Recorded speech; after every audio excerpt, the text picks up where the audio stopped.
It's Brian Varney. Careful that cord there.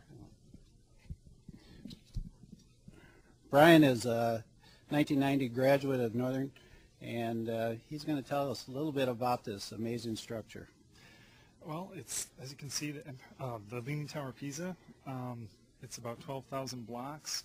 It took over 2 weekends to build, and I'm really excited because next week the Guinness Book of World Records team are going to come to evaluate it, and I'm really looking forward to that.